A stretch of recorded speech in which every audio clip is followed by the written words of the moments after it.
좋은 대화 상대가 되는 쉬운 방법. 나는 최근에 브리지 파티에 초대를 받았다.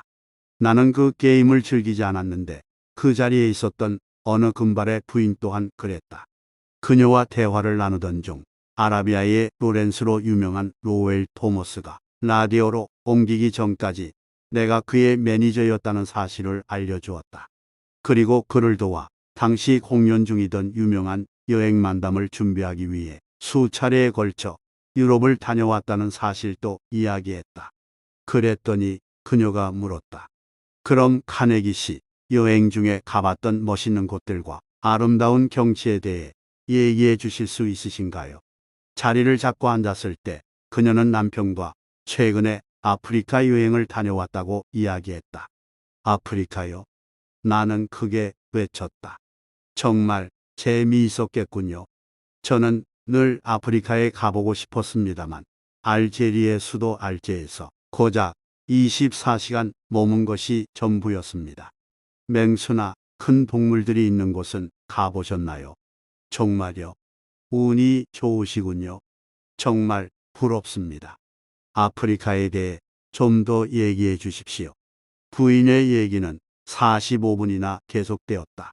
그녀는 내가 어디에 갔고 무엇을 봤는지에 대해 다시는 질문하지 않았다. 그녀는 내 여행 이야기를 듣고 싶었던 것이 아니라 자기 얘기에 관심을 가져줄 사람을 찾고 있었던 것이다. 자신의 모습을 뽐내고 자신이 어디를 다녀왔는지 얘기할 수 있도록 잘 들어주는 사람 말이다. 그녀가 비정상이었던 것일까? 아니다. 대부분의 사람들은 모두 이렇게 행동한다. 예를 들어 최근에 나는 뉴욕의 출판업자 그린버그 가연 만찬회에서 저명한 식물학자를 만났다. 식물학자와는 얘기를 나눠본 적이 한 번도 없었던 터라 그에게 매력을 느낀 나는 대마초 같은 마약이나 신종식물의 일종인 루터, 보뱅크, 실내 정원에 관한 얘기와 더불어 별것 아닌 듯한 감자 하나에도 얼마나 신기한 사실들이 많이 담겨 있는지를 들으며 말 그대로 넋을 놓고 있었다. 우리 집에도 작은 실내 정원이 하나 있었는데 그의 이야기를 들으니 정원에 관련된 몇몇 문제들도 해결할 수 있을 것 같았다. 이미 말했듯이 우리는 만찬의 자리에 있었고 그곳에는 10여 명 정도의 손님이 더 있었다. 하지만 나는 모든 사격의 원칙에 어긋나게 다른 사람들에게는 신경도 쓰지 않고 그 식물학자 한 사람과 몇 시간 동안 이야기를 나누었다. 자정이 되어 나는 모두에게 인사를 하고 자리를 떠났다. 그러자 그 식물학자는 만찬의 주최자에게 가서 나를 지켜 세우는 칭찬을 늘어놓았다. 그는 내가 가장 활기찬 사람이고 이런저런 칭찬을 하다가 마지막에 매우 재미있게 대화를 잘하는 사람이라며 말을 마쳤다. 내가 재미있는 대화 상대라니 왜 그랬을까? 나는 거의 아무 말도 하지 않았다. 얘기를 하고 싶어도 화제를 바꾸지 않고서는 불가능했을 것이다. 식물학에 관해서라면 펭귄 해부만큼이나 전혀 아는 바가 없기 때문이다. 내가 했던 것은 딱 한 가지, 그의 얘기를 열심히 들어주는 것이었다. 사실 나는 그의 이야기가 정말 재미있었기에 열심히 들었고 그도 그것을 느꼈다. 그는 당연히 기뻤을 것이다. 이런 식의 경청은 우리가 다른 사람에게 해줄 수 있는 최고의 찬사 중 하나다. 사랑의 이방인에서 잭 우드포드는 상대방의 이야기에 집중해서 귀를 기울여 주는 것은 거의 모든 사람들이 좋아할 수밖에 없는 은근한 아부와 같다라고 말한 바 있다. 나는 그 식물학자의 얘기에 귀를 기울인 정도가 아니라 완전히 빠져들었다. 즉, 진심으로 찬사를 건네고 아낌없는 칭찬을 했다. 나는 그에게 정말 매우 즐거웠고 많은 것을 배웠다고 말했다. 실제로도 많이 배웠고 그가 알고 있는 만큼 나도 많이 알았으면 좋겠다고 그에게 이야기했고 지금도 그렇게 생각한다. 나는 그에게 그와 함께 들판을 다녀보고 싶다고 말했고 지금도 그렇다. 나는 그에게 다시 한번 꼭 만날 수 있길 바란다고 말했으며 지금도 같은 마음이다. 어쨌든 그는 그렇게 해서 나를 말 잘하는 사람으로 여기게 되었다. 나는 그저 그가 말하는 것을 듣기만 하고 동료했을 뿐인데 말이다. 남의 이야기를 정말로 잘 들어주는 사람은 이해심을 가지고 묵묵히 듣는다.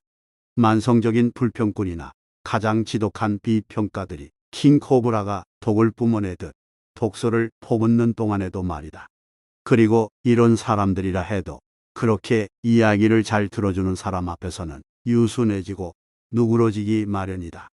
유명인들의 인터뷰 진행자로 명성을 떨친 마커스는 사람들이 대개 상대의 말을 주의 깊게 듣지 않기 때문에 좋은 인상을 주지 못한다고 말했다.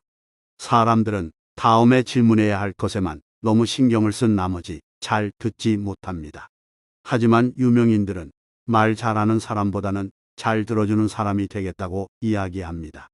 세상에는 재능 있는 사람이 많지만 경청하는 재능을 가진 사람은 정말 드물죠.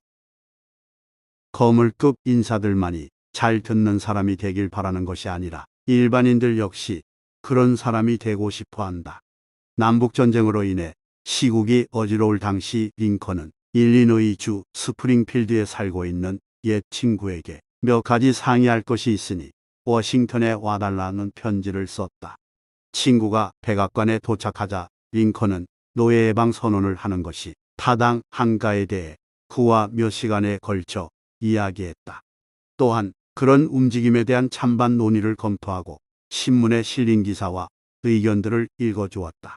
당시 한 측에선 노예 해방을 하지 않는 것에 대해 또 다른 측에선 노예 해방을 하는 것에 대해 링컨을 비판하고 있었다. 몇 시간의 대화 이후 링컨은 악수를 하며 옛 친구를 돌려보냈다. 그는 친구의 의견은 묻지도 않은 채 혼자서만 계속 떠들었다. 하지만 그와 동시에 그간 복잡했던 마음이 한결 정리되는 것 같았다. 그렇게 얘기하고 나니 조금 편안해하는 것 같더군 하고 링컨의 친구는 말했다. 링컨이 필요로 했던 것은 조언이 아니었다.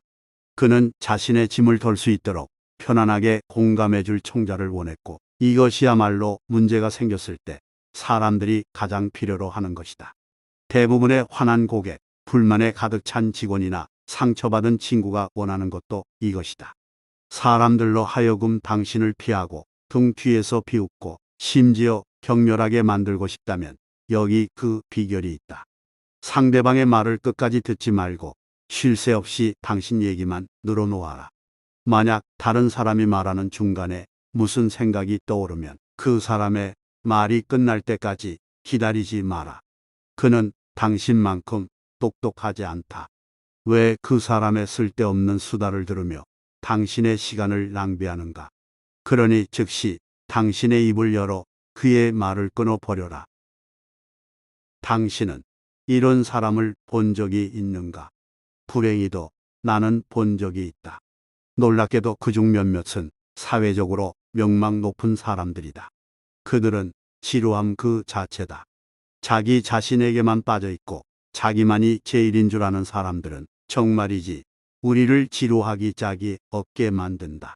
자기 자신에 대해서만 말하는 사람은 자기 자신만 생각한다.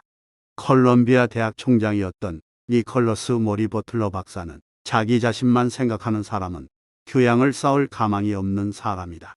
이런 사람은 아무리 교육을 받더라도 교양이 생기지 않는다라고 말했다. 그러므로 대화를 잘하는 사람이 되고 싶다면 남의 말을 주의 깊게 들어야 한다. 찰스 노덤리 여사가 말한 대로 관심을 끌려면 먼저 관심을 가져라. 다른 사람이 기꺼이 답해 줄 수 있는 질문을 던지고 상대방이 자신과 자신이 이룬 일에 대해 얘기하도록 이끌어라. 당신이 대화를 나누고 있는 사람은 당신이나 당신의 문제보다 자신과 자신의 희망, 자신의 문제에 수백 배나 더 관심이 있다.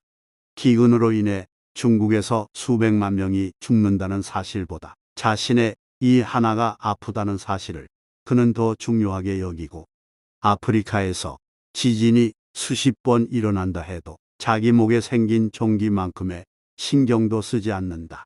그러니 앞으로 대화를 할 때는 이 점을 명심하자.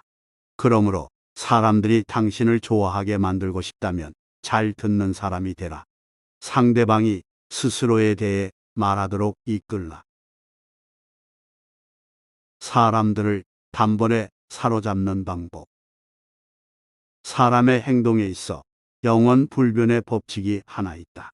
이 법칙을 지키면 문제가 생기는 일은 결코 없을 뿐만 아니라 수많은 친구와 영원한 행복이 찾아오는 반면 어기는 순간부터는 끊임없이 문제에 봉착하게 될 것이다. 그 법칙은 바로 이것이다. 항상 상대방에게 자신이 인정받는 존재임을 느끼게 하라. 존 듀이 교수는 인정받고 있음을 느끼고 싶은 욕망이야말로 인간 본성에서 가장 깊은 충동이라고 말했고, 윌리엄 제임스 교수 역시 인간 본성에서 가장 깊은 원칙은 인정받으려는 욕구라고 한 바 있다. 이 욕구는 인간과 동물을 구분하는 기준이자 인간이 스스로 문명을 발전시키게끔 한 동력이다. 철학자들은 수천 년 동안 인간관계에 대해 숙고한 끝에 한 가지 중요한 교훈을 발견했다. 그것은 새로운 것이 아니라 역사만큼이나 오래된 것이다. 3000년 전에 조로아스터교는 페르시아에 있는 자신의 대화 교도들에게 이 수칙을 가르쳤고, 2500년 전 공자는 중국에서 이 수칙을 설파했다. 도교의 창시자인 노자 역시 도덕경을 통해 이 수칙을 추종자들에게 가르쳤고, 기원전 5세기의 석가모니는 겐지스 강 근처에서 이 수칙을 알려주었다.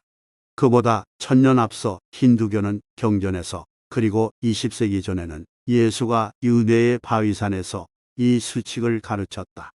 예수는 이 수칙을 하나의 생각으로 요약했는데, 그것은 아마 이 세상에서 가장 중요한 규칙일 것이다. 남에게 대접받고 싶은 대로 남을 대접하라. 당신은 주변 사람들에게 인정받기를 원한다. 그들이 당신의 진가를 알아주기를 원하고 작은 세상에서나마 인정받고 싶어 한다. 하찮고 입에 발린 아부가 아니라 진심 어린 칭찬을 듣고자 한다. 당신은 친구나 동료가 당신을 진심으로 인정해주고 아낌없이 칭찬해 주기를 바란다. 우리는 모두 이것을 원한다. 그러니 이 황금률처럼 우리가 남에게 대접하고자 하는 대로 남에게 베풀자. 항상 어디서나 언제든 남에게 베풀자. 예를 들어보겠다. 감자튀김을 주문했는데 으깬 감자 요리가 나왔다면 종업원에게 이렇게 말해보자. 번거롭게 해서 죄송하지만 저는 감자튀김을 주문한 것 같은데요. 그러면 종업원도 죄송합니다. 바꿔드리겠습니다 하고 기꺼이 음식을 바꿔줄 것이다. 당신이 종업원을 존중해 주었기 때문이다. 상대방을 배려하는 몇 마디의 말, 예를 들어 번거롭게 해드려 죄송하지만 실례지만 이것 좀 이렇게 해주실 수 없을까요? 고맙습니다와 같은 것들은 무미건조하게 돌아가는 삶의 톱니바퀴에 기름과 같은 역할을 할 뿐만 아니라 제대로 교육받은 사람임을 나타내는 표시의 역할도 한다. 또 다른 예를 들어보자. 혹시 홀케인의 소설 크리스천이나 재판관, 맨섬의 사람들을 읽어본 적이 있는가? 수백만이 넘는 사람들이 읽은 작품을 썼던 그는 대장장이의 아들이었다. 8년간의 정규교육이 그가 받은 교육의 전부였지만 세상을 떠날 때 그는 작가로서 가장 많은 돈을 번 사람이었다.